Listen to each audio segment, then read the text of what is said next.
जम्बूफलचारुभक्षणम् उमासुतं सुकविनाशकारकं नमामि विघ्नेश्वरपादपङ्कजम्।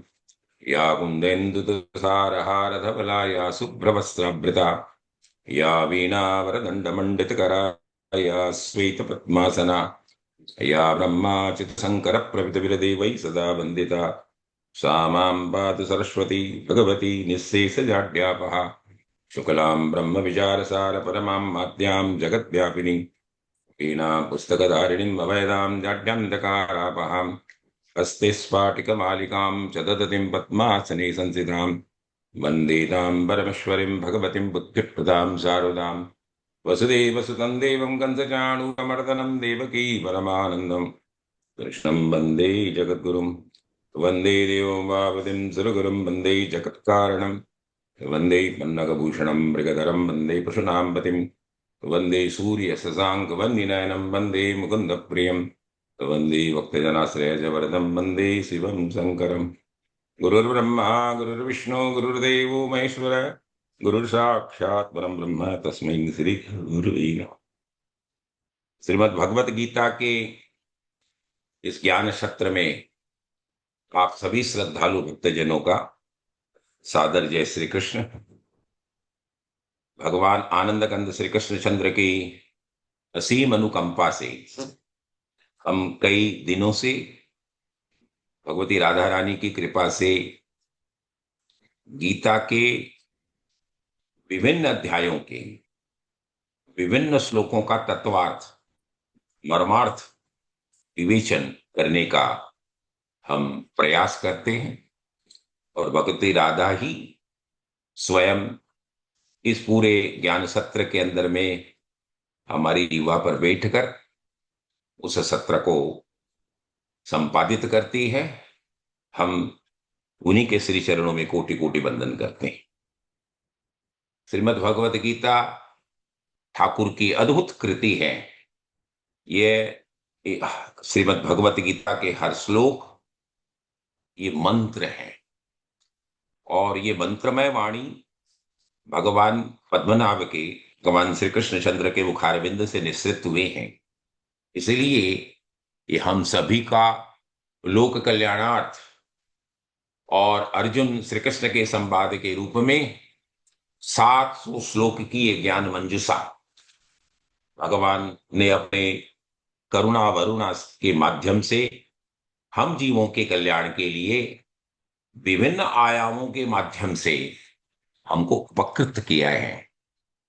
स्वयं अर्जुन रणांगन के अंदर में जब कौटुंबिक मोह से ग्रसित हो जाता है और स्वयं अपने विहित कर्तव्य से क्षुब्ध होता है, तब भगवान नारायण उसको अपनी शरण में लेकर के शिष्य समझ करके और उसकी शंका का उसके मोह का निसर्जन करते हैं और विभिन्न आयामों के माध्यम से जीव को यह बताने की चेष्टा करते हैं कि तुम अपना कल्याण अपना कृतार्थ भाव चाहो तो कर्मयोग से कर सकते हो या भक्ति योग से कर सकते हो या ज्ञान योग से कर सकते हैं। गीता का यदि हम सही ढंग से विभागीकरण करें तो प्रथम सत्र जो है गीता का जो प्रथम खंड है वो एक श्लोक अध्याय 1 से 6 तक इसके अंदर में भगवान ने कर्मयोग का निरूपण किया है। 7वें अध्याय से 12वें तक भगवान ने ज्ञान भक्ति योग का वर्णन किया है और 13वें से 18वें अध्याय तक भगवान ने ज्ञान योग का निरूपण करते हुए और सारे जीव को ये चॉइसेस दी है अलग अलग तरीके से कि हे जीव तुम पूर्णतया स्वतंत्र हो और तुम जिस भी मार्ग से मुझे प्राप्त करना चाहो, चाहे वो कर्म है भक्ति है या ज्ञान है, इस त्रिवेणी में अवगान करते हुए तुम ठाकुर के पास में परमात्मा तत्व से अपने आप का सायुज्य और सामीप्य प्राप्त कर सकते हो। क्योंकि हमारे जीव का आत्म कल्याण वही है जब योग के माध्यम से हम ठाकुर से जुड़ जाते हैं। योग मैथमेटिक्स में हम उसके हैं जोड़ना। तो आत्मा का परमात्मा से मिलना ही योग कहलाता है। ऐसे तो योग की कई व्याख्याएं हैं, यज्ञ से कर्मसु कौशलम, तो अलग अलग व्याख्याएं अलग अलग स्वरूप में है। लेकिन आध्यात्मिक दृष्टि से योग का मतलब आत्मा का परमात्मा से मिलन है। और हम ठाकुर ने कर्मयोग की व्याख्या करते हुए और ये निरूपण करवाया, सूत्र दिया कि कर्मण्य वादिकारस्ते मा फलेषु कदाचन। हे जीव, तुम मनुष्य देही के अंदर में 84 लाख योनियों से भटकते हुए हमारे सनातन धर्म परंपरा के हिसाब से तुम्हें अति उत्तम योनि मनुष्य योनि मिलती है। और ये कर्म योनि है।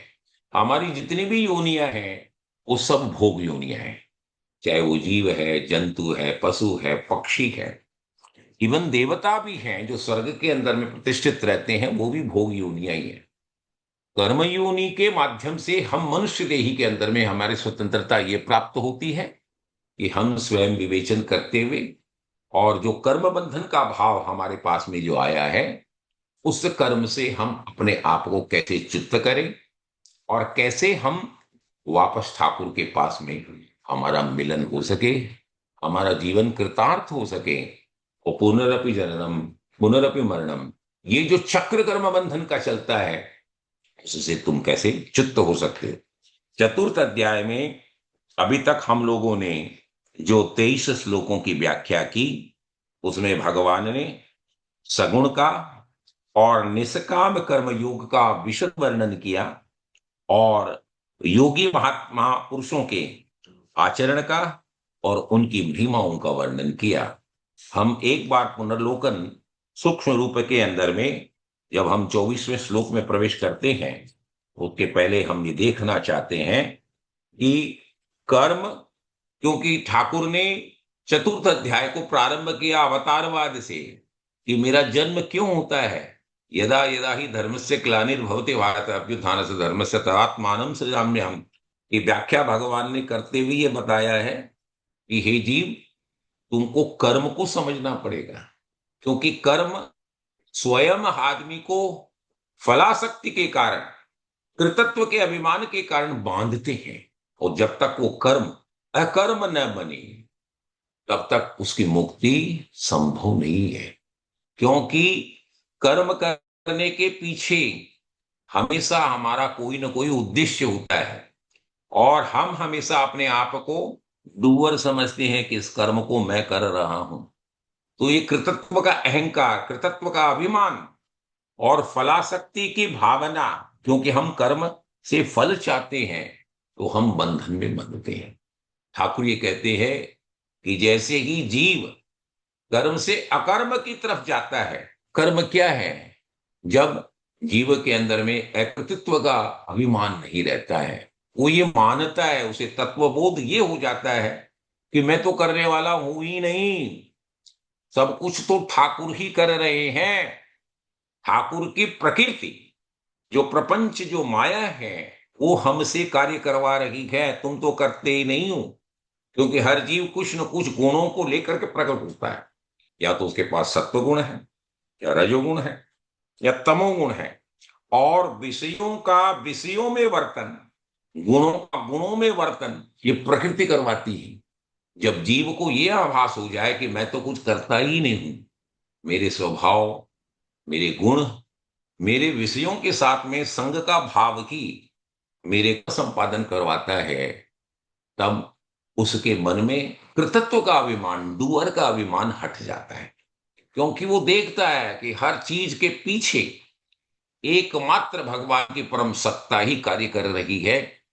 स्वयं भगवान ने एकादश अध्याय के अंदर में विराट स्वरूप में अर्जुन को दिखाया कि अर्जुन, तुम कौटुंबिक मोह से, ये मोह ग्रसित होकर के अपने विहित कर्मों को कर नहीं रहे हो।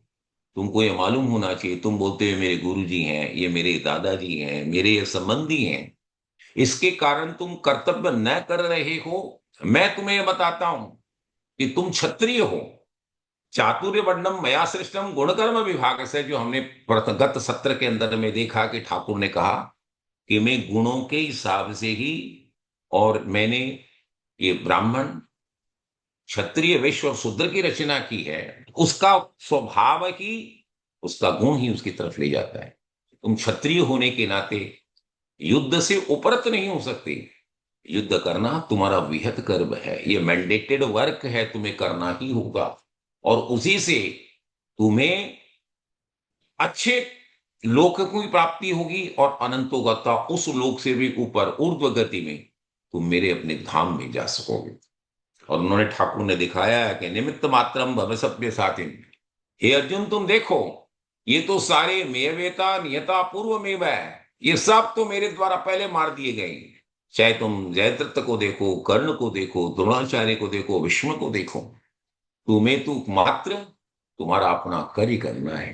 तो ये कृतत्व का अभिमान हर जीव के अंदर में होता है कि मैंने किया, मैंने कमाया, मैंने एम्पायर साम्राज्य खड़ा किया, मैं बोलता हूं, मैं मीमांसा करता हूं, मैं लेखन करता हूं। तुम कुछ नहीं करते। भगवान की जो सबसे पावरफुल प्रकृति है वो सब कुछ तुम्हें अपने गुणों के माध्यम से कार्य करवाती है। और अनंतो गत्वा, ठाकुर ये बोलते हैं कि जब तुम कर्म करते हो और उसके पीछे में जैसे ही तुम्हारे मन में आसक्ति का भाव आ जाता है तो तुम उस कर्म से बंध जाते हो।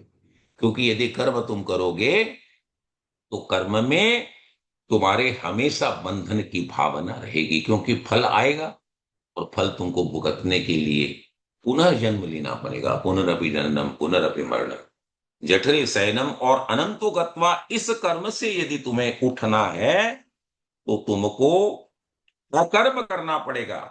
और उसके लिए ठाकुर ने कहा कि कर्म के फल से अपने आप को निवृत्त कर, अहंकार से पूर्णतया चित्त होकर के लोक मंगल के लिए, सबके कल्याणार्थ, यज्ञार्थ कर्म की प्रवृत्ति को यदि तुम उद्यत होते हो तो तुम्हारा कर्म अकर्म बन जाता है। उस समय तुम कर्म कर ही नहीं रहो, क्योंकि तुम ये मानते हो कि मैं तो कुछ नहीं कर रहा, ठाकुर ही करवा रहा है। यदि ठाकुर करवा रहे हैं तो तुम्हारे अंदर में निराश्रय का भाव आएगा, निराशी की भावना आएगी, उदासीनता आएगी। किसकी? कर्मों के प्रति अहंकार के भाव से तुम हटोगे और वो कर्म अकर्म बनेगा। और तब तुमको परम सत्ता के प्रति तुम्हारे मन में वासुदेव सर्वम मम ये भाव आएगा कि जो कुछ भी है ये परम सत्ता एकमात्र ठाकुर की है, मेरी तो सत्ता है ही नहीं। और जब ये भाव तुम्हारे अंदर में आएगा तो तुम कर्म करोगे नहीं, तो वो कर्म अकर्म बनेगा।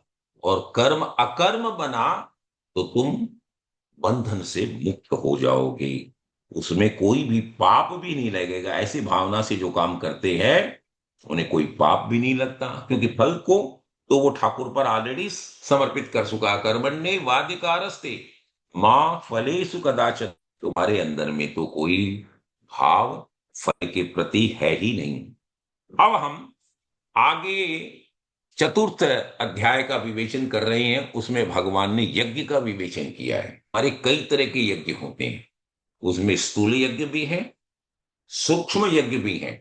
और ठाकुर अनंतोगत्वा ये बताना चाहते हैं कि सारे कर्मों का परिसीमन, उसका लय यज्ञ के अंदर में ही है, क्योंकि यज्ञ ही हमारी सृष्टि का मुख्य आधार है।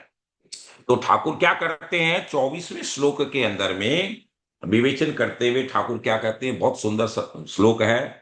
ब्रह्मापणम ब्रह्म हविर्ब्रह्माग्नो ब्रह्मणाहुतम ब्रह्मेव तेन गंतव्यम वर्म कर्म समाधिना। क्या बोलते हैं ठाकुर कि यज्ञ की सारी सामग्रियां, यज्ञ के सारे उपकरण और यज्ञ का अनंतोगत्वा फल एकमात्र ब्रह्म ही है। जिस यज्ञ में तुम अर्पण कर रहे हो, सुआ है, वो भी ब्रह्म है। हवन किए जाने वाले जो समस्त द्रव्य हैं, योग्य द्रव्य, वो भी ब्रह्म है। और कर्ता भी है, वो ब्रह्मा है। और अग्नि भी है, वो भी ब्रह्मा है। आहुति देने की क्रियाएं भी जो हमारी होती है वो भी ब्रह्म है। और उस ब्रह्म कर्म में स्थित रहने वाले योगियों द्वारा प्राप्त किए जाने वाला उसका अनंतोगत्वा फल भी ब्रह्म ही है।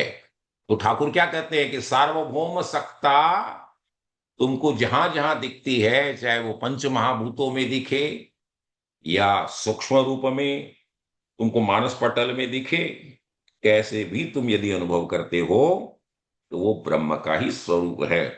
तो सूक्ष्म यज्ञ का विवेचन करते हुए ठाकुर ये बतलाना चाहते हैं, कभी सभी संसाधनों का, जितने भी हमारे रिसोर्सेज हैं मटेरियलिस्टिक वर्ल्ड के अंदर में, उस पर स्वत्व हटाकर परम सत्ता के लिए, लोक कल्याण के लिए, लोक मंगल के लिए जब तुम अपने आप को अर्पित कर देते हो, तो उस अर्पित करने की क्रिया का नाम ही यज्ञ है।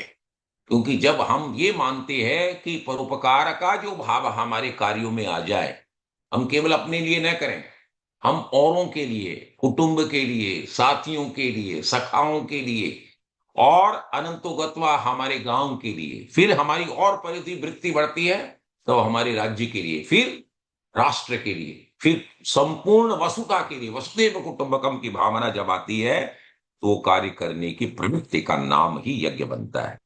यही भावना हमारे पूरे जीवन क्रम में चलनी चाहिए और इसीलिए हमारा पूरा जीवन यज्ञमय होना चाहिए। यही हमारी वैदिक दृष्टि।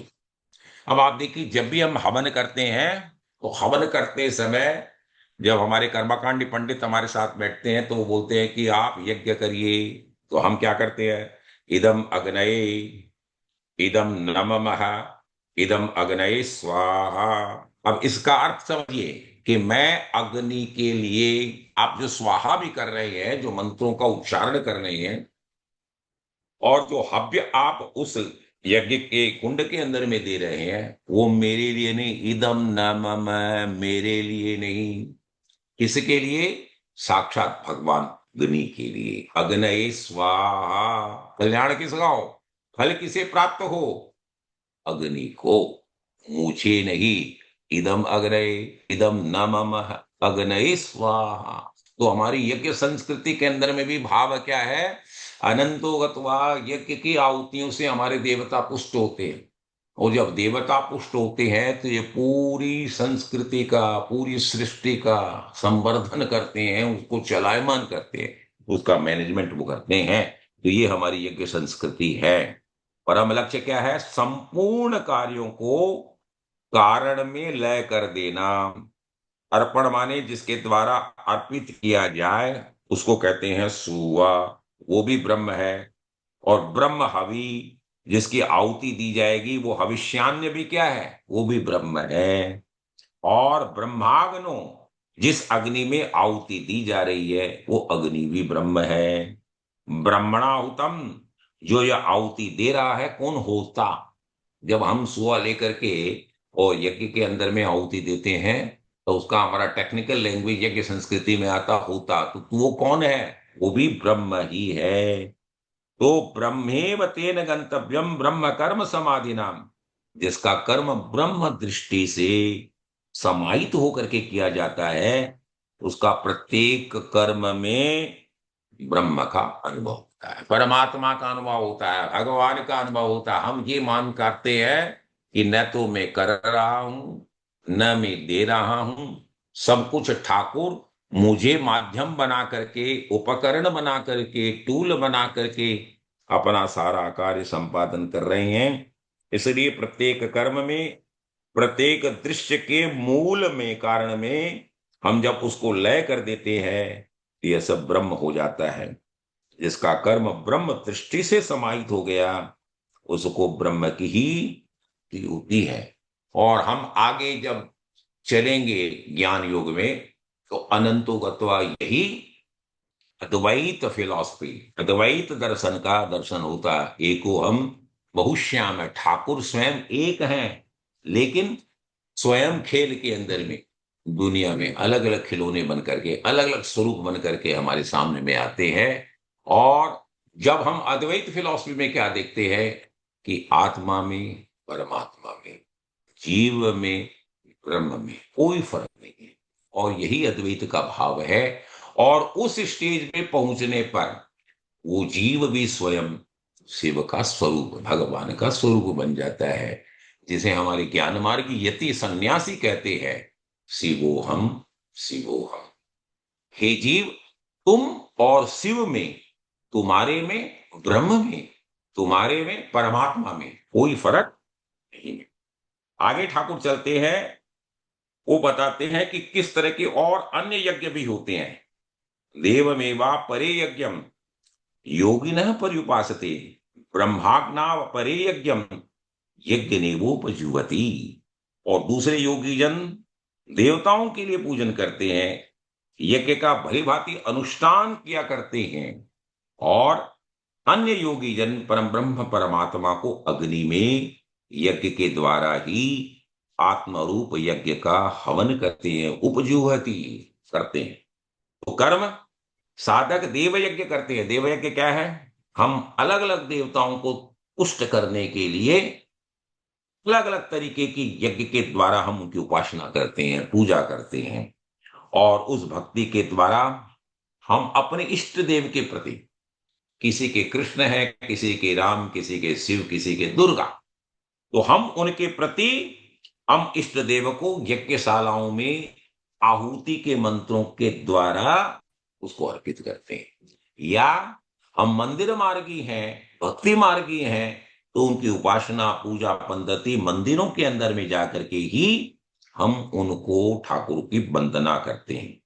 अब बताइए कि जो लोग ब्रह्म रूपी यज्ञ में अग्नि में यज्ञ के द्वारा यज्ञ की आहुति प्रदान करते हैं, यज्ञ से यज्ञ का करना, यह पुरुष सूक्त की भावना है कि पुरुष सूक्त में भी यही भाव आता है, सबके कारण परमात्मा है, उसी में साधन, उसी में साध्य, और सबका हवन अर्थात सब कुछ परमात्मा के लिए करना ही यज्ञ है। जब तक हमारे कर्म में, कार्य करने की पद्धति में, भावना में, हमारे स्वरूप में यह यज्ञार्थ भाव प्रतिष्ठित नहीं होगा, विराटत्व का भाव जब तक हमारे अंदर में प्रवेश नहीं करेगा, वो यज्ञ पूर्ण होगा ही नहीं।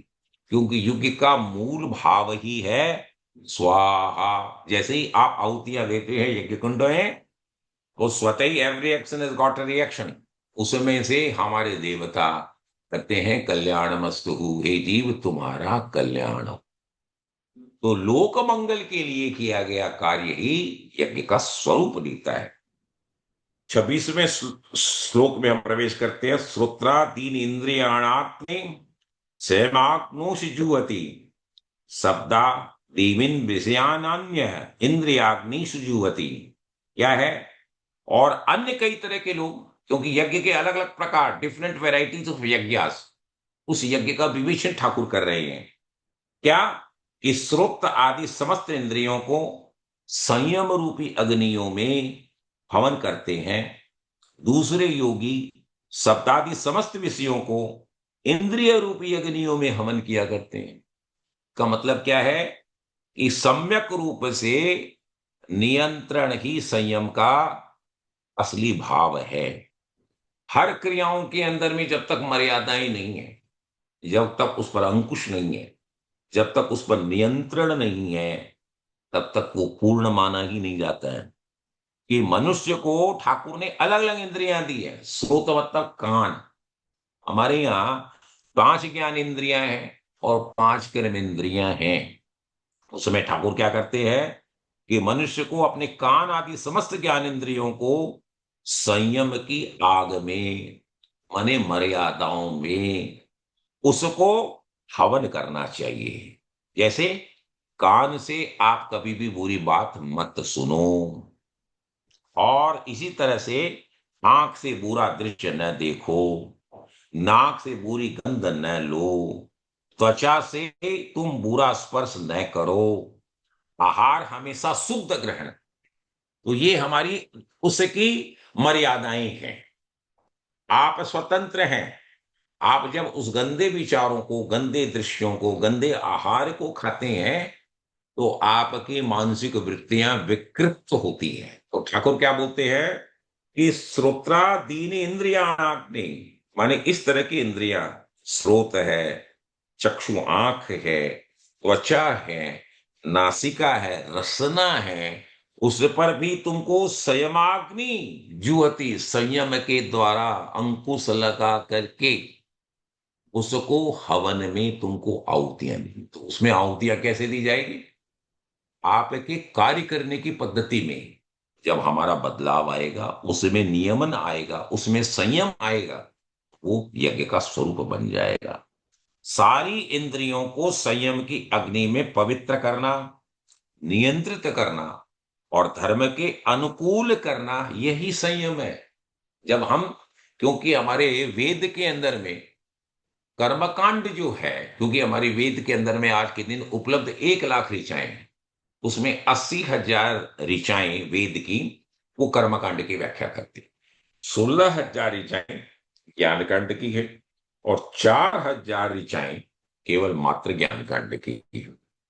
कर्मकांड में ठाकुर ने कर्म, अकर्म और विकर्म की व्याख्याएं की है। उसमें क्या लिस्ट है? तुम्हें कौन से कार्य करने हैं, what is your mandated duties, and दूसरा कौन से निषिद्ध कर्म है, प्रोहिबिटिव कर्म कौन से हैं जो तुम्हें नहीं करने हैं। डू एंड डोंट की व्याख्या हमारे शास्त्रों के अंदर में पूर्णतया है। उसी का निरूपण, उसका विषादीकरण हमारी विभिन्न स्मृतियों में किया गया। जैसे मनुस्मृति में है, याज्ञवल्क्य स्मृति के अंदर में है, वशिष्ठ स्मृतियों में है। वहां उन्होंने जीव के कल्याणार्थ कर्म का विशद वर्णन करते हुए ये बताया कि हे जीव, तुम्हें क्या करना है, तुम्हें क्या नहीं करना है। और अनंतो गत्वा, उस कर्म बंधन से भी तुम अपने आप को छुटाना चाहते हो, मुक्त होना चाहते हो, बंधन से यदि तुम चुक्त होना चाहते हो, तो तुम्हें अकर्म करना होगा, यज्ञार्थ कर्म करना पड़ेगा। उस कर्म में विराटता का भाव आएगा। जब तुम्हारे सारे संसाधनों का तुम प्रयोग लोक कल्याण के लिए करोगे, तो उस हर लोक के जीव के अंदर में तुम्हें ठाकुर के दर्शन होंगे। यही विराटत्व भाव है। अब यदि है कि धर्म के अनुसार हम करें तो ये संयम है। अब देखिए अष्टांग योग में आगे शब्द है, शब्दादीनी विषयानन्य इंद्रियाग्नि सुजुहति। यहां पर ये है यम नियम आता है। यम क्या है? हमारे अष्टांग योग में, पतंजलि सूत्र में अष्टांग योग का वर्णन है। उसमें यम, नियम, आसन, प्राणायाम, प्रत्याहार, धारणा, ध्यान और समाधि, ये 8 नियम का डिटेल्ड वर्णन पतंजलि सूत्र में योग का दिया गया है। लेकिन आप बताइए, इसमें धारणा, ध्यान और समाधि को हम त्रयम एकत्र संयम अर्थात धारणा, ध्यान और समाधि, ये हमारी सूक्ष्म योगिक क्रियाएं। जब हम क्या करते हैं, इसमें 8 में 5 है स्थूल और 3 है सूक्ष्म योग के वर्ण। 8 में जैसे यम, नियम, आसन, प्राणायाम, प्रत्याहार, ये हमारे स्थूल योग पतंजलि सूत्र के हिसाब से योग की भावनाएं हैं। और ध्यान, धारणा और समाधि, ये हमारे सूक्ष्म और योग की भावनाएं मानी जाती है। तो इसमें क्या है, धारणा, ध्यान और समाधि का जब एकत्रीकरण होता है, तब ही पतंजलि ऋषि महाराज क्या कहते हैं कि तुम्हारे में योग प्रविष्ट होता है और तब ये संयम बनता है। संयम का ये भाव है कि ध्यान, धारणा और समाधि का जब एकत्रीकरण हो, all are three harmonized in one code of conduct, तब ही वो संयम बनता है। समस्त ज्ञानेंद्रियों का जब समाधि की स्थिति में हम केंद्रीयकरण करते हैं, तो वो विशेष यज्ञ होता है। कैसे है? जैसे शब्द, रूप, रस, गंध, इनका जब हम एक साथ एक भाव के अंदर में एकत्रीकरण करते हैं, उनका हार्मोनाइज्ड भाव लेते हैं, उसी कल्पनाओं का, तो इसमें समस्त विजातीय प्रत्ययों का जब एकत्रीकरण संयम करने से क्या होता है कि हमारी जो विचारधाराएं हैं उसको हम प्रत्यय बोलते हैं, तो वो कभी भी विचलित नहीं होती। तो मन का शुद्धिकरण करना ही मुख्य रूप से योग का भाव है। योग क्या है? चित्त की वृत्तियों को निरुद्ध करना, यही योग कहलाता है। तो इसमें मन बहुत ही इंपॉर्टेंट पार्ट है। हमारे सारे ऑर्गेन्स के अंदर में मन बहुत डिफिकल्ट है कंट्रोल करने का, और मन को यदि शुद्धिकरण किया जाए तो वो प्राणायाम के माध्यम से ही किया जा सकता है। तो यहां क्या कहते हैं ठाकुर के गृहस्थियों के लिए, ठाकुर क्या बता रहे हैं कि शब्द, स्पर्श, रूप, रस और गंध, ये जो हमारे 5 विषयों की इंद्रियां हैं, उनका धर्म के अनुकूल सेवन करना, धर्म के हिसाब से जब उनका हम प्रयोग करते हैं, तो ये अग्नि में समर्पित होने के बराबर माना जाता है और ये यज्ञ का भाव बनता है।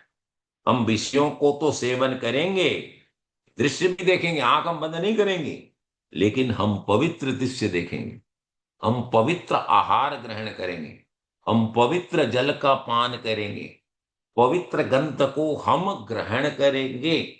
जब तक हमारे ये सारे ज्ञानेंद्रियों के भाव हैं, सुनेंगे तो हम सत्संग, खाएंगे तो पवित्र भोजन, और हम स्पर्श करेंगे तो सज्जनों के साथ, सुधीजनों के साथ में हमारा संसर्ग होगा, हमारा संसर्ग संसर्ग होगा। तो ये 5 विषयों का इंद्रियों की आग में समर्पित करना, मन संयम से जीना, विषय भोगों को धर्म के अनुरूप सेवन करना, ये भी यज्ञ है। और यदि इन परिभाषाओं से, इन मर्यादाओं से, इन नियमों से जब हम अपने आप को अलग करते हैं, तो वो विकृत भाव बन जाता है और हम अधोगति को प्राप्त करते हैं। क्योंकि अनंतो गत्वा हमारा मुख्य उद्देश्य क्या है? हम ऊर्ध्व गति को प्राप्त करें, हम ऊपर उठे। तो ऊपर कैसे उठेंगे? जब हम नियमों का पालन करेंगे, और नियमों का पालन जब करेंगे तो हमारे इंद्रियों के विषयों का स्वतः ही कलुषित भाव जो है वो जल जाएगा और हमारा ये यज्ञ का स्वरूप बनेगा। 27वें श्लोक के अंदर में ठाकुर फिर बोलते हैं, सर्वाणीन्द्रिय कर्माणि प्राण कर्माणि चापरे आत्म संयम योगाग्नो जुवती ज्ञान दीपते। माने क्या? इंद्रियों की संपूर्ण क्रियाओं को और प्राणों की समस्त क्रियाओं को ज्ञान से प्रकाशित यदि हम आत्म संयम रूप योगिनी में हवन करें, तो वो भी हमारा शुद्ध भाव बनेगा, वो यज्ञ बन जाएगा। तो हम अपने प्रत्येक कर्म को, अपने समस्त इंद्रियों के कार्यों को, अपने समस्त प्राणों के कर्मों को जो ज्ञान के द्वारा दीप्त आत्म संयम रूपी योगाग्नि है उसमें हवन करते हैं, तो वो एक विशिष्ट यज्ञ बनता है। क्योंकि ज्ञानाग्नि जो है हमारे सारे कर्मों के बंधन को समाप्त करने की प्रक्रिया यदि किसी में है, तो ज्ञान की अग्नि। ज्ञान इज मोस्ट पावरफुल, क्योंकि सबका लय अनंतो गत्वा ज्ञान है। जैसे मैंने कहा कि पिरामिड में हमारे यहाँ पर 1 लाख वेदों की स्टांजा जो है, वेद की जो ऋचाएं हैं, श्रुतियां हैं, उसमें 80,000 कर्मकांड है। फिर आप ऊपर चलिए 16,000 उसके अंदर में भक्ति कांड है, उपासना कांड जिसे कहते हैं, और 4 है वो ज्ञान कांड। तो पिरामिड का सबसे टॉप ऊपर का भाव क्या है? ज्ञान। अनंतो गत्वा हम नीचे की सीढ़ियों से चलते हैं और क्लाइमेक्स पर जब हम पहुंचते हैं तो अनंतो गत्वा ज्ञान है। ऐसे ही गीता के अंदर में भी ठाकुर ने हम जीवों के कल्याणार्थ करुणा का भाव संपादित करते हुए पहले कर्म से हमें व्याख्या करवाई है, कर्मयोग की, फिर भक्ति योग की, और अनंतो गत्वा 18वें श्लोक में जहां पर मोक्ष संन्यास योग है, उसमें ठाकुर ने कहा है कि अनंतो गत्वा क्लाइमेक्स तो ज्ञान ही है। और ज्ञान में भी जब तक भक्ति का संपुट नहीं आता है, कर्म तुम प्रारब्ध करो, कार्य का संपादन करो, लेकिन उपासना के माध्यम से शरणागति के भाव को लेकर के भक्तिमय प्रभावधान करते हुए जब तुम ज्ञान को प्राप्त करते हो, तो वो ज्ञान भी तुम्हें मोक्ष प्रदान करता है। तो इसीलिए 18वें अध्याय को भगवान ने मोक्ष संन्यास योग नाम का, और गीता के 18वें अध्याय के 66वें श्लोक में ठाकुर ने कहा किया, सर्वधर्मान परित्यज्य मामेकम शरणम व्रज अहम त्वाम सर्व पापेभ्यो मोक्षयास्मि मा शुचि। हे जीव, जब तुम मेरी शरणागति में आते हो तो मैं तुम्हें वचन देता हूं कि तुम सारे धर्मों को छोड़ो। अनंतो गत्वा क्या है? तुम मेरी शरणागति में हो, मेरी सार्वभौम सत्ता को एक्सेप्ट करो। वासुदेव सर्वम, सब कुछ तुम मैं हूं, केवल आ मामेकम शरणम व्रज अहम त्वाम सर्व पापेभ्यो। तुम्हारे जो भी प्रत्यक्ष परोक्ष मानसिक वाचिक कार्मिक कोई भी पाप हुए हैं, उससे तुम्हें छुटा करके और मेरे पास ले आओ। मोक्ष अस्मि मां शुच है। मैं तुम्हें अनडाउटलेटली एक अंडरटेकिंग देता हूं कि तुम मेरे पास में पहुंच जाओगे। तो अनंतो गत्वा, ये ज्ञान की दीप्त अग्नि के अंदर में इनका हवन करना भी एक विशिष्ट यज्ञ बनता है। 28वें श्लोक में प्रवेश कर रही है। द्रव्य यज्ञ, तपो यज्ञ, योग यज्ञ तथा परे, स्वाध्याय यज्ञान यज्ञाश्च यतयः संसित व्रता। फिर ठाकुर ने यहाँ और अलग तरह के यज्ञ बताए। द्रव्य यज्ञ बताया, तप यज्ञ बताया, योग यज्ञ बताया, स्वाध्याय यज्ञ बताया और ज्ञान यज्ञ बताया। और संचित व्रता यत्नशील पुरुष स्वाध्याय रूपी ज्ञान यज्ञ में सबको अपने आप में समाहित कर लेंगे। ये अपने परिश्रम से कमाए हुए पैसे से धर्मशाला बनाना, विद्यालय बनाना, अस्पताल बनाना, ये क्या है? ये द्रव्य यज्ञ है। हम जो कुछ भी ठाकुर की कृपा से उपार्जित करते हैं, तो उन संसाधनों का शुद्धिकरण, उनका परिमार्जन कैसे होता है? जब हम दान आदि के माध्यम से ऐसे अच्छे कार्य करते हैं, तो हमारे उस द्रव्य का शुद्धिकरण होता है। तो वो शुद्धिकरण का जो प्रयास है, जैसे आपने धर्मशाला बनाई, आपने स्कूल बनवाई, आपने अस्पताल बनवाई, तो आपका द्रव्य भी यज्ञ के रूप में हो गया है। तो आप यज्ञ का ही संचालन कर रहे हैं। सत्कार्यों के लिए व्यय करना, सपात्रों को सतपात्रों को देना, ये भी यज्ञ है। और तपोयज्ञ क्या है? किसी भी बड़े कार्य को सिद्ध करने के लिए हमें परिश्रम करना, कुछ चीजों को छोड़ना पड़ता है, हमारी सुख सुविधाओं का को त्याज्य करना पड़ता है।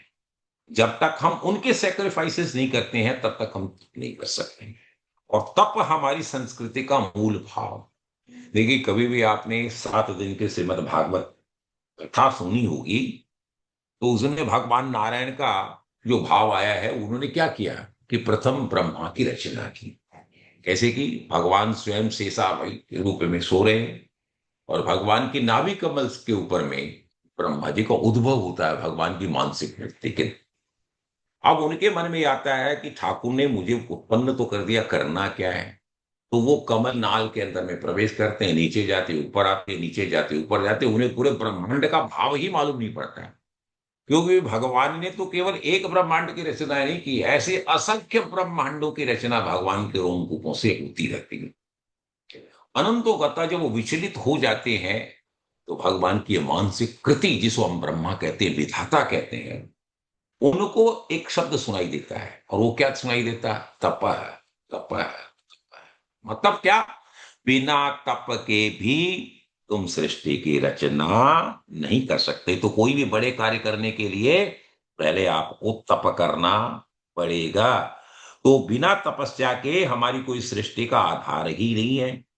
तो बड़ा कोई भी काम आप करें, तो आपको सेक्रीफाइस करनी पड़ती है। अब बताइए, हमारे घर की गृहिणियां, बहुएं छोटे छोटे बच्चों का पालना करती है, उन बच्चों को पढ़ाना, लिखाना, सिखाना, तैयार करना, क्या ये अपने आप में तप नहीं है? उनको भी अपनी सुख सुविधाओं का त्याग कर करके उन बालकों के पीछे लग कर उनको पढ़ाना, लिखाना, सिखाना और तरह तरह के आचरण उनको देना, ये भी अपने आप में एक तप ही है। इतना मन को मारना पड़ता है। कोई भी बड़ा काम बिना तप के होता ही नहीं है। तो तप भी यज्ञ है। अब ठाकुर क्या बात बोलते हैं? योग यज्ञ तथा परे। तो क्या है? ध्यान योग भी यज्ञ है, मेडिटेशन। हमारे यहाँ आर्ट ऑफ लिविंग उनके अंदर में दिखाया जाता है।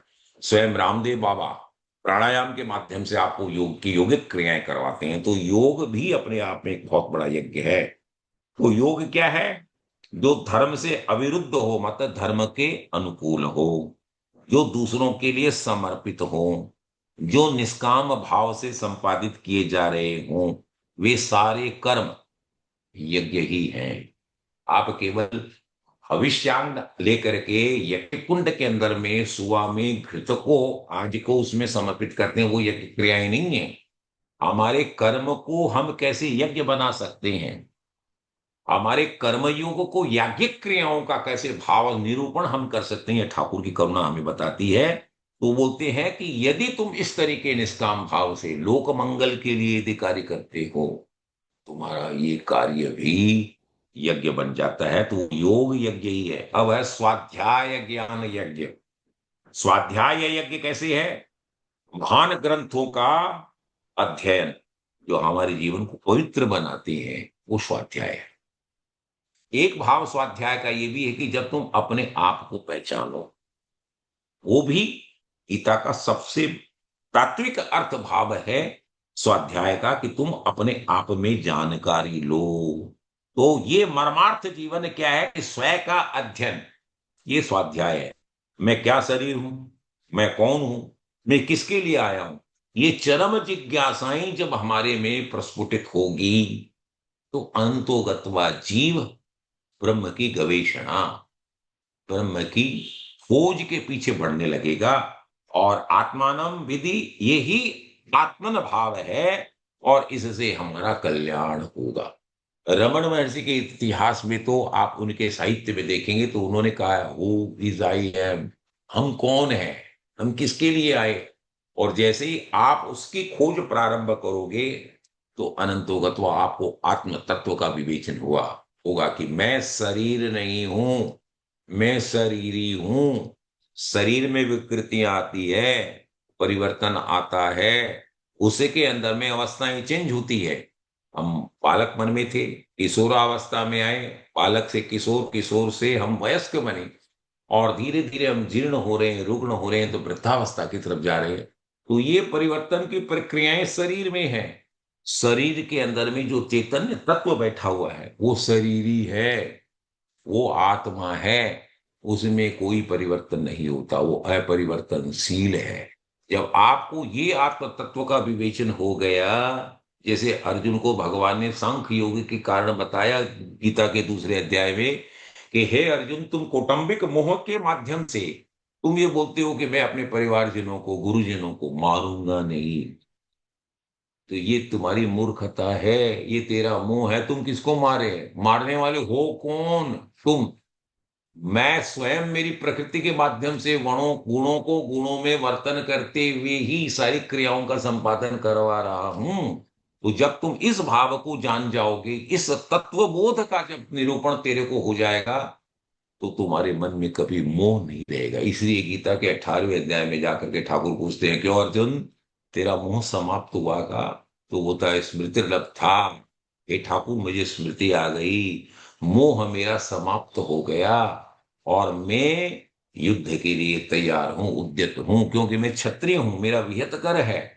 जो आतताई हैं, जो अधर्मी हैं, जिन्होंने धर्म के विरुद्ध आचरण किया है, उनको मारने में कोई पाप नहीं लगता। अब 29वें, तो ये क्या है, संसित व्रता का भाव है कि संयम से, संयत से, यम से यति। देखिए इसमें ये भी बताया है कि यत यतयः संसित व्रता, आगे एक और स्वाध्याय के बाद एक और यज्ञ बताया यतियों के लिए, सन्यासियों के लिए। यतयः संसित व्रता, यति वह है जिसका अपने ऊपर पूरा नियंत्रण है, वही साधु बनते हैं।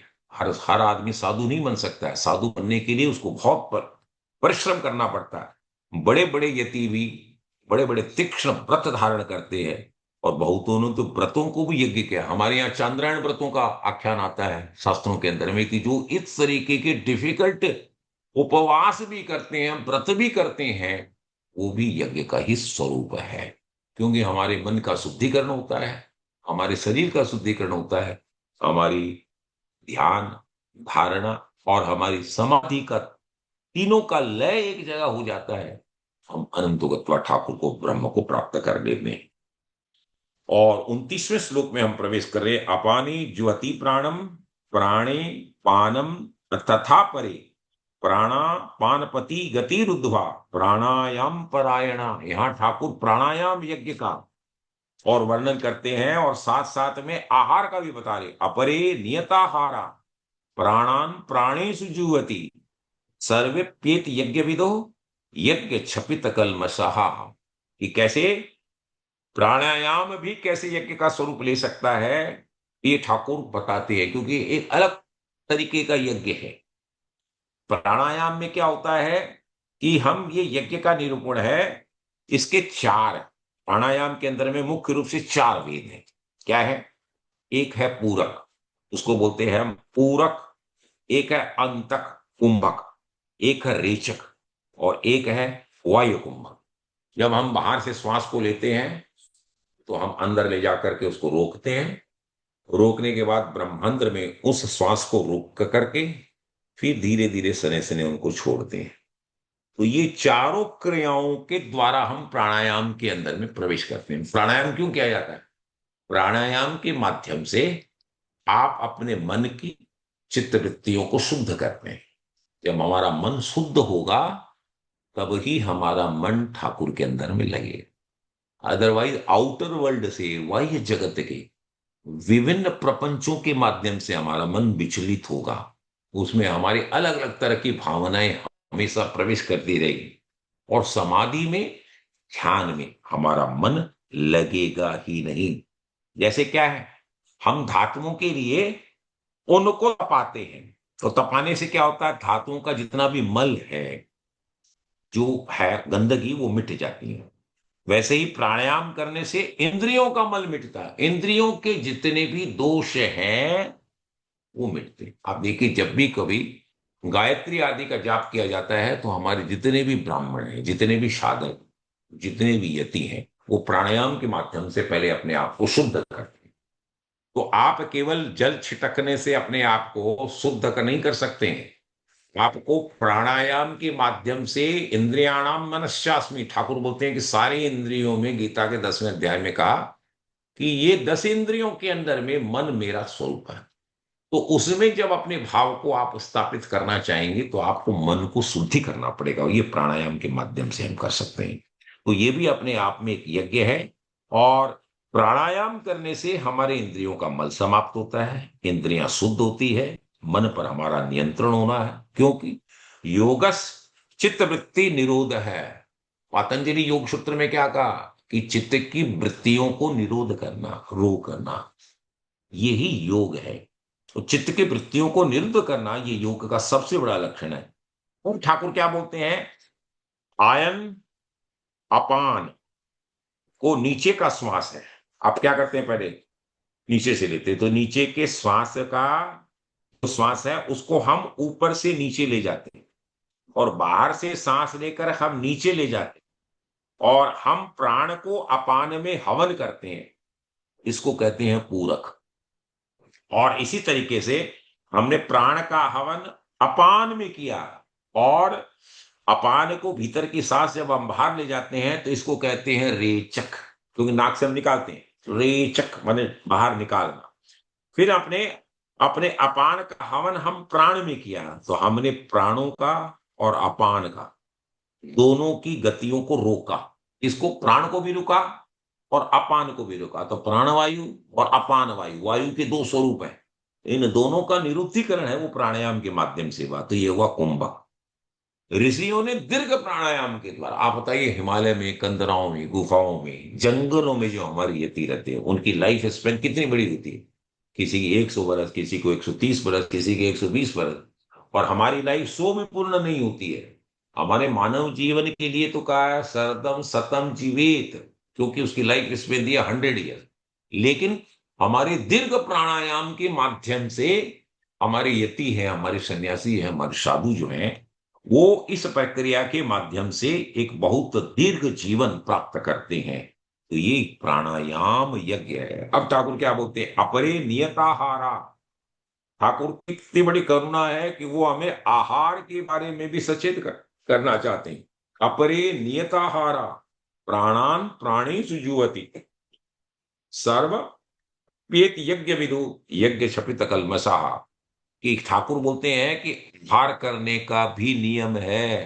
तो क्या बोलती है, नियताहारा, आहार कम करना चाहिए, नियमित मात्रा में करना चाहिए। नियताहारा, ठाकुर के अपने वर्ण, परे नियताहारा माने दूसरे जितने भी योगी जोन है वो ये क्या कर सोचते हैं कि तुमको आहार है, खाना भी है, तो कम मात्रा में लेना चाहिए। अब आहार के भी हमारे यहाँ 4 नियम बताए गए शास्त्रों के अंदर में। क्या, हितभुक, क्या खाएंगे आप, हितभुक का मतलब हुआ आप हित कर भोजन करेंगे, जो श्रेष्ठ है।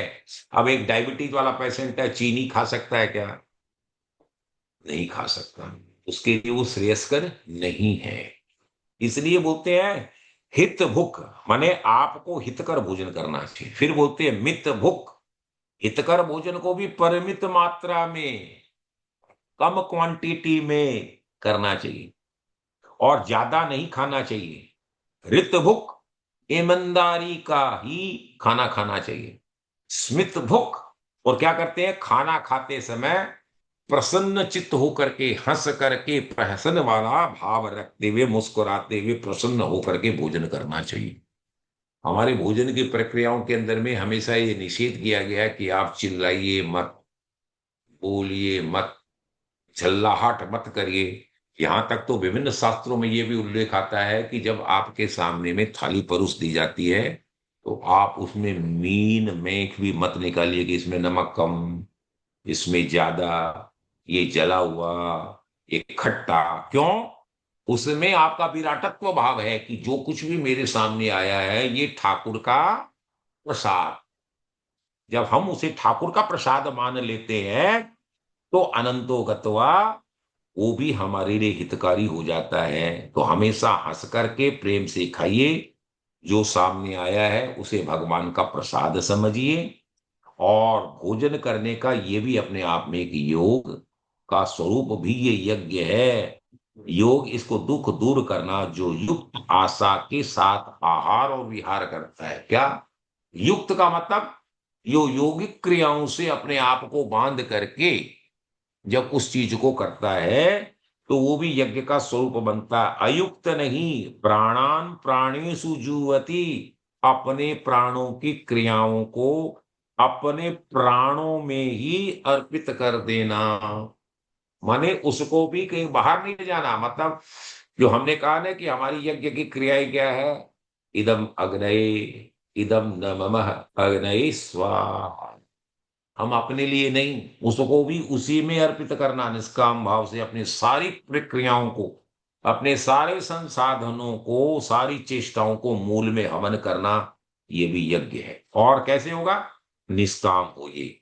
यज्ञ करने का मतलब है कि फल उसको मिल रहा है जिसके लिए ये यज्ञ किया जा रहा है। यज्ञ के रहस्य के ज्ञाता यज्ञवेताएं ये जानते हैं कि यज्ञ के सारे जो है ये कलमश पापों को धो देता है। हमारे जितने भी पाप है यज्ञ क्रियाओं के माध्यम से उस ज्ञानाग्नि में हमारे जितने भी कलमश हैं, सर्वप्येति यज्ञ विदो यज्ञ क्षपित कलमसा, माने यज्ञ के द्वारा पापों का वो नाश कर देता है। इसीलिए यज्ञ संस्कृति के माध्यम से हम अपने आप के जीवन को शुद्ध करते हैं और संसार के लिए किया गया कर्म हमको बंधन में डालता है। जब हम लोक कल्याण के लिए, सर्वजन हिताय सर्वजन सुखाय के भावना को आत्मसात करते हुए हम कर्म करते हैं तो हम उन कर्मों से मुक्त हो जाते हैं और वो कर्म भी यज्ञ बन जाता है। अब हम 31वें श्लोक के अंदर में प्रवेश कर रहे हैं। उसमें यह है कि आपको यज्ञ का प्रसाद लेने का कैसे अधिकार है।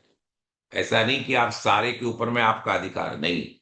यज्ञ शिष्टा मृत भुजो यान्ति ब्रह्म सनातन, ये हमारी सनातन धर्म की प्रक्रिया है। यज्ञ का जो अवशिष्ट भाग है उसे ही प्रसाद के रूप में ग्रहण करने की प्रवृत्ति हमारे सनातन धर्म बताती है। नायम लोको यस्य यज्ञस्य कुतुन्य कुरुषुत्तम है। क्यों? हे अर्जुन, यज्ञ से बचे हुए ही अमृत का, उस श्रेष्ठ भाव को हमको अनुभव अमृत की तरह करना चाहिए। क्योंकि यह परम ब्रह्म परमात्मा को प्राप्त हुआ भाव है। क्योंकि यज्ञ किया जाता है किसके लिए? परमात्मा के लिए, ब्रह्म के लिए। तो वो उसका यज्ञ प्रसाद बना।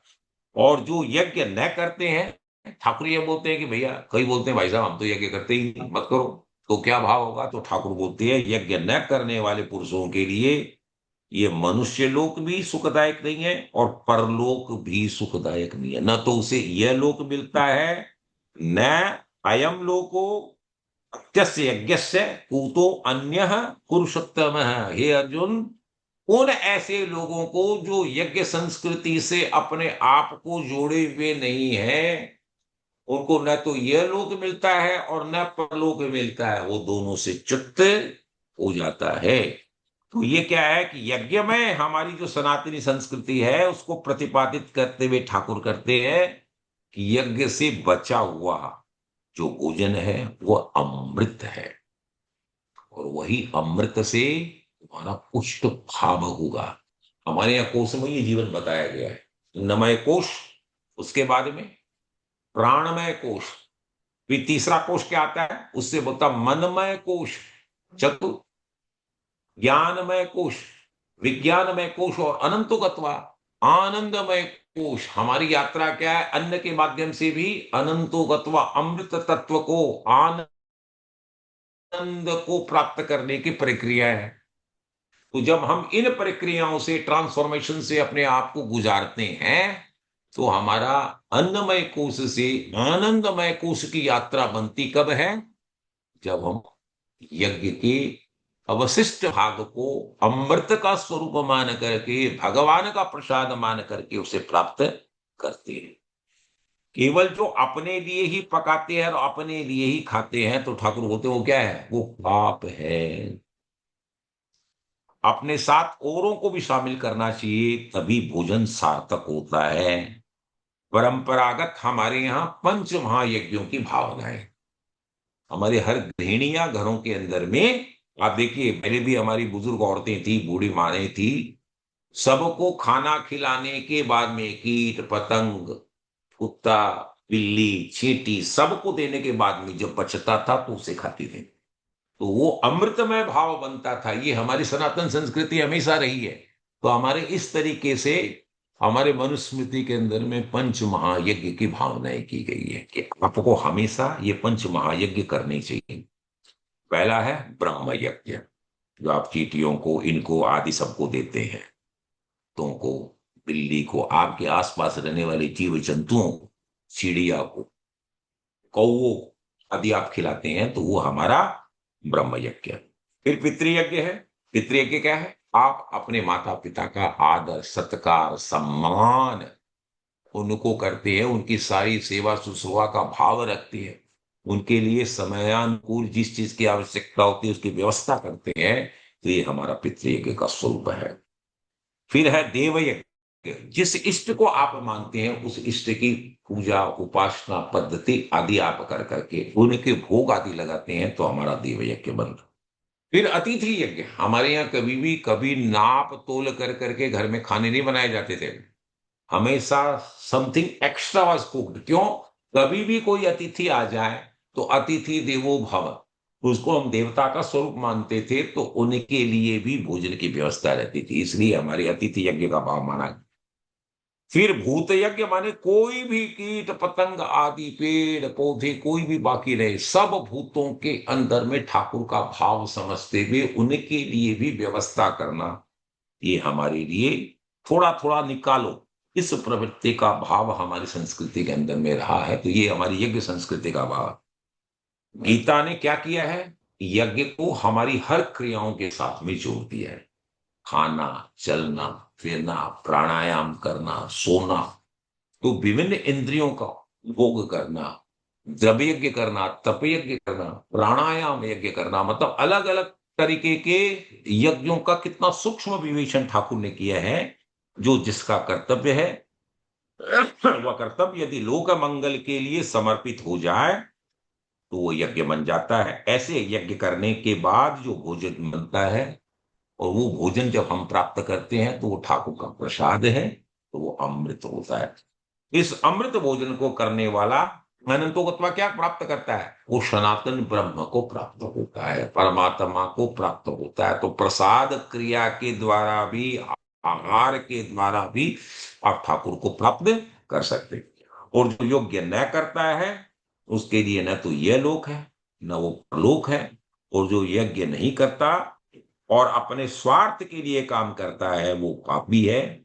इसलिए जीवन को यज्ञमय होना ही चाहिए। तो ठाकुर क्या बोलते हैं कि अनंतो गत्वा यज्ञ हमारी सनातन संस्कृति का सबसे उत्कृष्ट भाव है, आधार है, उसी पर हम टिके हुए हैं। फिर ठाकुर आगे क्या करते हैं डिटेल एनालिसिस, अहम बहुविधा यज्ञ वितता ब्रह्मणो मुखे कर्मजान विदितान सर्वान एवं ज्ञात्वा विमुक्ष्यसे। इतने अलग अलग तरह के अहम बहुविधा यज्ञ, इतने अलग अलग तरह के different type different categories of यज्ञ को मैंने तुम्हें बताया है, बहुत प्रकार के यज्ञों को। और उसका वर्णन भी हमारे ब्रह्मणों मुखे, ब्राह्मण शब्द यहां आता वेद के लिए। ये ब्रह्मणों मुखे माने वेदों के अंदर में इसका विस्तारीकरण किया गया है।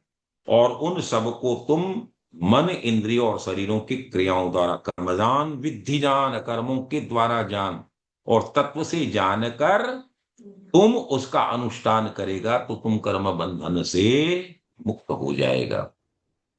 ऐसे बहुत से यज्ञ हैं जिनका वर्णन हमारे वेदों के अंदर में, हमने कहा ना कर्मकांड के अंदर में जो हमारी 80,000 ऋचाएं हैं जिनका निरूपण हमारे विभिन्न पुराणों में, स्मृतियों में किया गया है, उनके द्वारा हम कर्मों को जानते हैं और उनका अनुष्ठान करते हैं। कर्मजा विदितान सर्वान, कर्म ही यज्ञ के मूल है, क्योंकि कोई भी यज्ञ करेंगे तो बिना कर्म के तो काम होगा नहीं। इसलिए कर्मयोग के अंदर में कर्म की विशिष्टता, कर्म के ऊपर में विशेष जोर दिया गया है। कर्म को ही यज्ञ बनाया गया, इस रहस्य को जानने वाला ही मुक्त होता है, क्योंकि वो जाने, इस रहस्य को यदि जान जाएगा और जानने के बाद में उसकी सारी प्रक्रियाओं में वो अहंकार के भाव से, कृतत्व के अहंकार से मुक्त होगा और फल की आशा रखेगा ही नहीं, फल से भी मुक्त होगा। कर्म करोगे तो स्वार्थ के लिए, तो उससे तुम बंधोगे, पुनः तेरा जन्म होगा और कर्म बंधन में बंधने के कारण तुम्हारी मुक्ति नहीं होगी। कर्म को यज्ञ का रूप देने के बाद कर्म के फल को बंधन से मुक्त होने की प्रक्रिया यज्ञ हमें समझाती है। यज्ञार्थ कर्म जो है ये हमारा कर्मयोग का सबसे बड़ा निरूपण किया गया है। 37वें श्लोक में हम प्रवेश कर रहे हैं। श्रेयान द्रव्य यज्ञ ध्याना ज्ञान यज्ञ परम तपः सर्वम कर्माखिलम पार्थम ज्ञानी परिसमाप्यते। हे अर्जुन, श्रेयान द्रव्य, क्योंकि ये क्या है, द्रव्यमय यज्ञ की अपेक्षा क्या उनके साथ क्या नया है, द्रव्यमयात यज्ञात या ज्ञान यज्ञ परम तप है। इन द्रव्य यज्ञों से, इन स्थूल यज्ञों से सूक्ष्म यज्ञ जो है कौन है, वो ज्ञान यज्ञ है। हे परंतप, हे अर्जुन तुम मान, ये सबसे श्रेष्ठ माने गए। क्यों? सर्वम कर्माखिलम पार्थ है ज्ञानी परिसमाप्यते, क्योंकि जितने भी अखिल कर्म हैं उन सब कर्मों का ज्ञान में ही अनंतो गत्वा परिसमाप्यते ही, वो ज्ञान में ही उनकी समाप्ति होती है। तो ज्ञान सर्वोपरि है, कर्म का भी अनंतो गत्वा लोप जो है वो ज्ञान में। वो ज्ञान कौन सा? तत्व ज्ञान। वो ज्ञान कौन सा? वो आत्मज्ञान। जब तक तुम उसको नहीं पहचानोगे तब तक कि डिफरेंट कैटेगरीज ऑफ यज्ञों के माध्यम से तुम जो स्थूल यज्ञों का संपादन कर रहे हो उसका से भी तुम कर्म बंधन में बंध सकते हो। तो यदि तुमको अनंतोगत्वा हटना है तो ज्ञान भाव में अवस्थित होकर के यज्ञ करो। वो क्या है? तो स्थूल यज्ञों की तुलना में उत्तरोत्तर सूक्ष्म यज्ञ जो है वो श्रेष्ठ है। सूक्ष्म यज्ञ क्या है? जैसे तप यज्ञ। सूक्ष्म यज्ञ क्या है? प्राणायाम यज्ञ। सूक्ष्म यज्ञ क्या है? योग यज्ञ। ये सूक्ष्म है। और स्थूल क्या है? जैसे द्रव्य यज्ञ। लेकिन सबसे ऊंचा यज्ञ है वो ज्ञान यज्ञ है।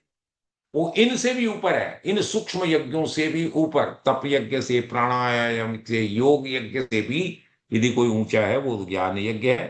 क्योंकि सभी कर्मों की सर्वम और अखिलम कर्मम, सारे कर्मों का, अखिल कर्मों का पार्थ ज्ञानी परिसमाप्यते ही, ज्ञान के अंदर में ही उनका समाप्ति होता है।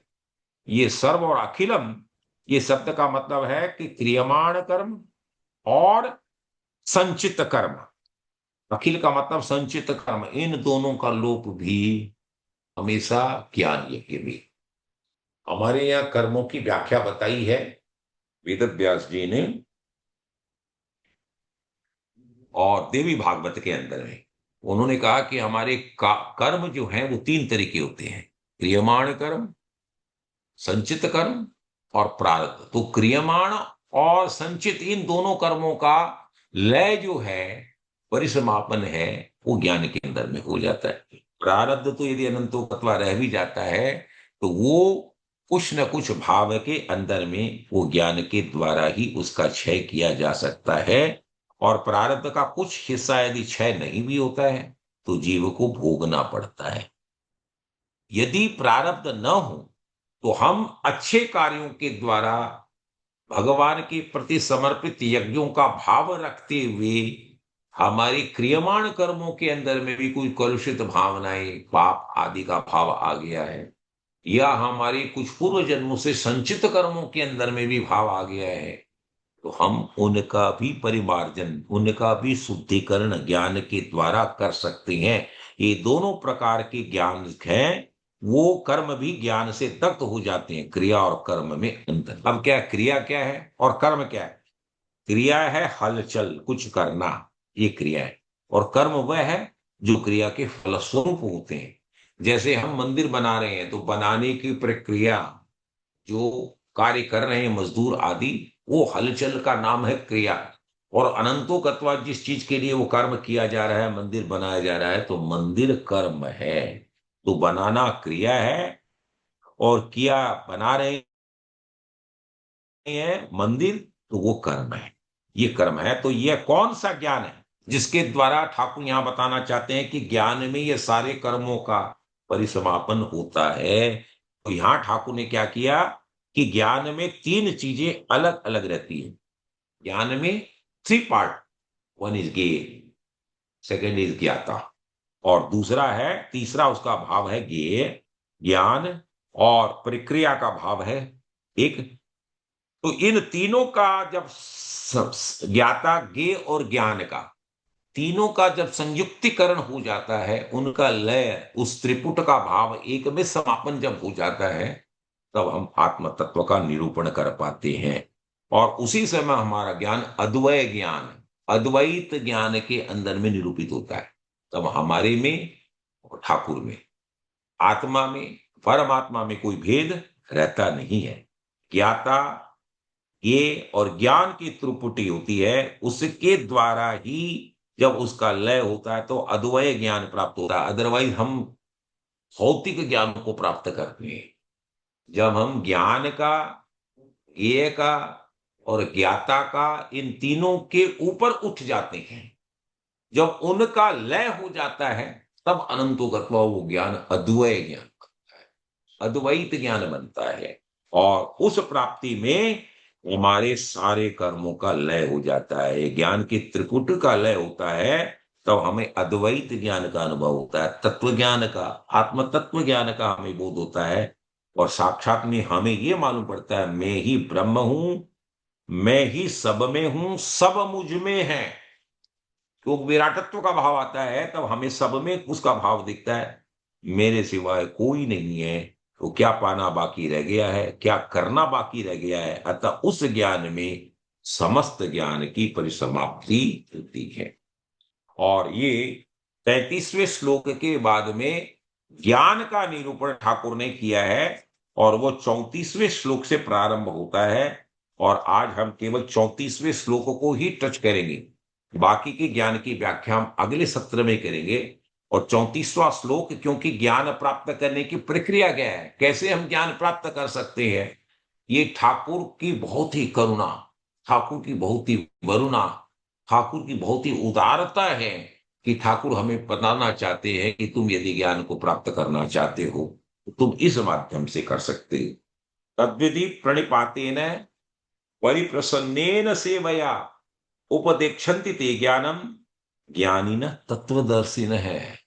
तत्वज्ञानी के दर्शन का लाभ तुम्हें कैसे प्राप्त हो सकता है, वो तुम्हें उपदेश कैसे दे सकते हैं, जब तुम प्रणिपात होकर के, परिप्रसन्नेन सेवया, उनकी सेवा कर करके तुम उन तत्वज्ञानी दर्शनियों के पास जाकर के भली बात दंडवत प्रणाम कर करके, उनकी सेवा करके, उनकी उदारता, उनकी कृपा का अनुभव कर करके, अपनी जिज्ञासा को उनके सामने में रख करके परमात्मा तत्व को, ही ज्ञानी तुम प्राप्त कर सकते हो उन महात्माओं से। तो ये प्रक्रिया है, ज्ञान को प्राप्त करने की प्रक्रिया क्या है कि उसमें अहंकार नहीं होता, उसमें मान नहीं होता, श्रद्धावान लभते ज्ञानम। जब तक आपके पास श्रद्धा नहीं है, जिस गुरुजन से आप ज्ञान प्राप्त करना चाहते हैं, तो उनके प्रति आपके मन में हमेशा उदार भाव होना चाहिए, उनके प्रति सम्मान का भाव होना चाहिए, उनके लिए आपको प्रणिपात नमन करने का भाव होना चाहिए, और उनकी सेवा आपको करनी चाहिए, उनकी कृपा प्राप्त करनी चाहिए। जब तक वो कृपालु का भाव उनमें न आवे, तब तक उनका द्रवित भाव होकर के हमें ज्ञानोपदेश प्राप्त नहीं हो सकता। तो ज्ञान प्राप्ति का विशद वर्णन विवेचन ठाकुर करते हैं। बिनु गुरु होई कि ज्ञाना, क्या बिना ज्ञान हमें गुरु के हो सकता है क्या? कभी पॉसिबल नहीं है।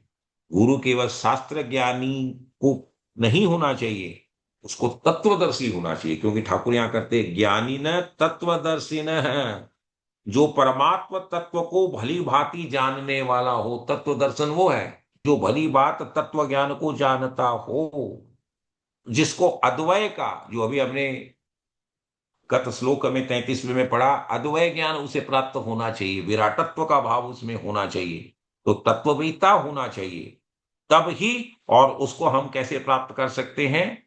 उसकी दो भूमिकाएं हैं। आत्मज्ञान में ज्ञाता ज्ञान और ज्ञ की त्रिपुटी का लय होता है, और जो वस्तु कभी नहीं बदले, वह वस्तु जो साक्षात अपरोक्ष है, सब समय अपने भीतर वर्तमान है, जिसका अनुभव हो जाने पर उसका विलोप नहीं होता, वो साक्षात अपरोक्ष तत्व है। तत्व जो साक्षात अपरोक्ष तत्व है वही ब्रह्म है, उसी को परमात्मा कहते हैं।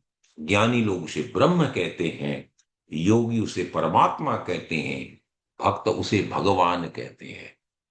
जब उनका साक्षात्कार उन ज्ञानियों को हो जाए, उस तत्व को वो जान सकें, वो विराटत्व का भाव, अद्वैत ज्ञान का, अद्वैत ज्ञान का भाव उनमें समाहित हो जाए, उन तत्व ज्ञानियों से तुम ज्ञान प्राप्त कर सकते हो। लेकिन तत्व ज्ञान को कैसे प्राप्त करोगे? बहुत विनम्रता से, झुक करके, साष्टांग प्रणाम कर करके, ज्ञान के अहंकारी भाव को छोड़ कर करके ही तुम ज्ञान प्राप्त कर सकते हो। तो प्रथम श्रेणी क्या है? विनम्रता। विद्या ददाति विनयम। यदि तुम्हारे में विद्या प्रवेश की है तो विनम्रता आनी ही चाहिए। जब तक तुम्हारे में प्रणिपात का भाव नहीं है, झुकने का भाव नहीं है, तब तक तुम ज्ञान प्राप्त नहीं कर सकते।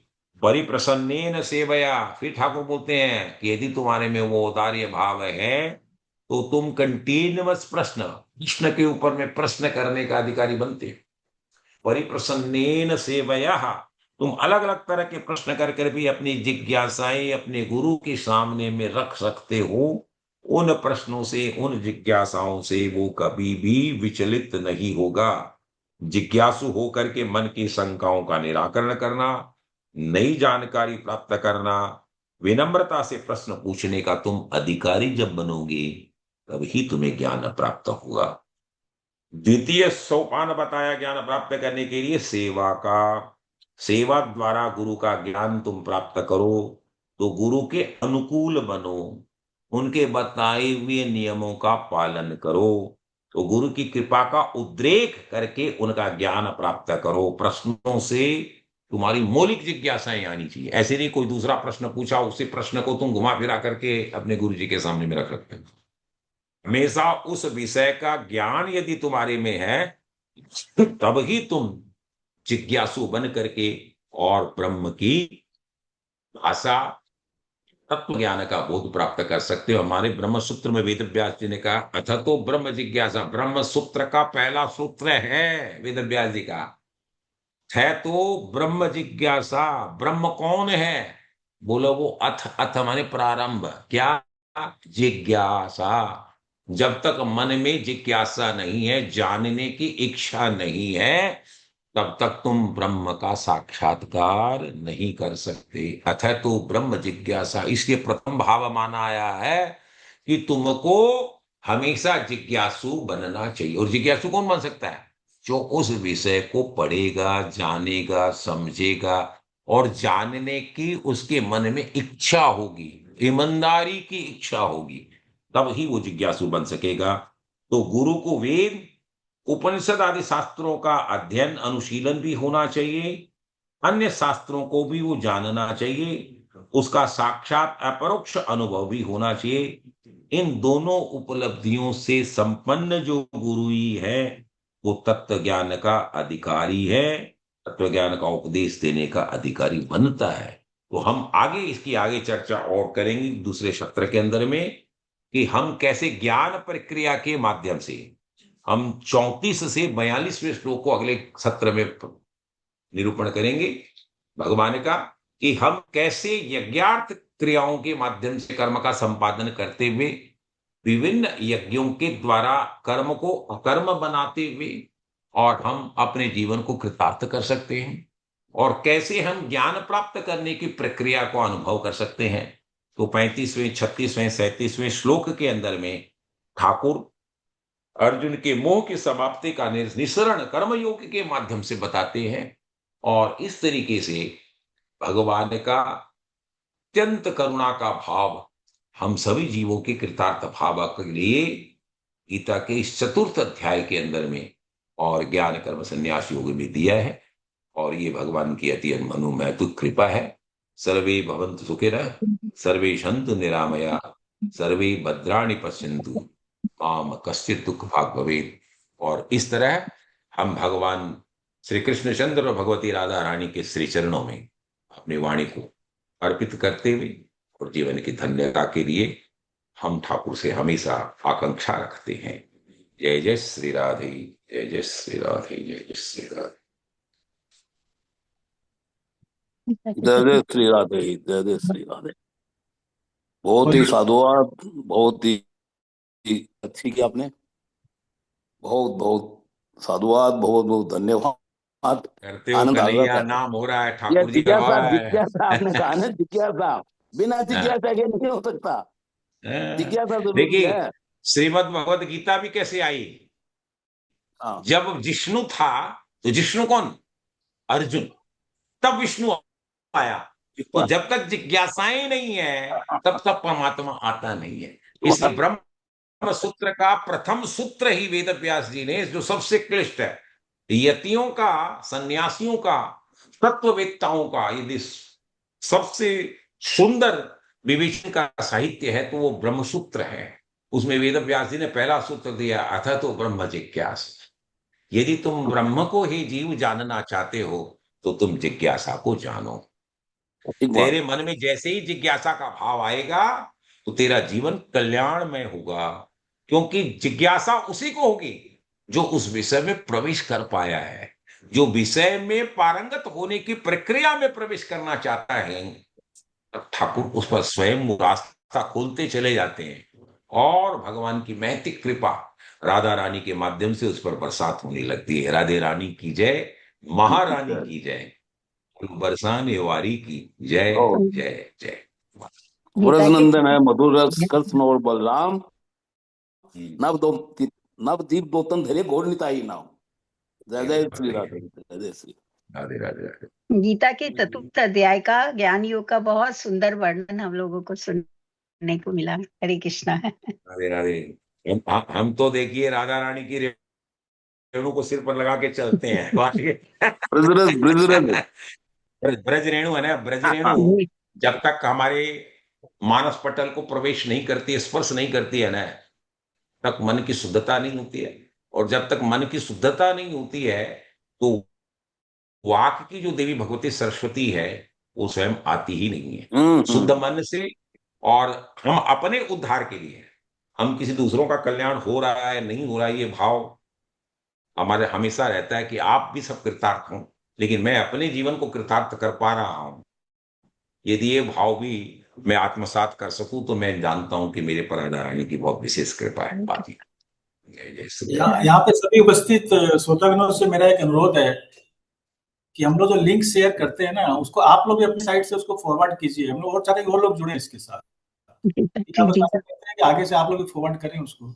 तो हम यूट्यूब पे तो अपलोड कर रहे हैं हम लोग, लेकिन इसको अगर हम लोग अपने लेवल पे लोग यहाँ लाइव सुने तो उसका एक मजा ये लोग होगा, बोलने वाले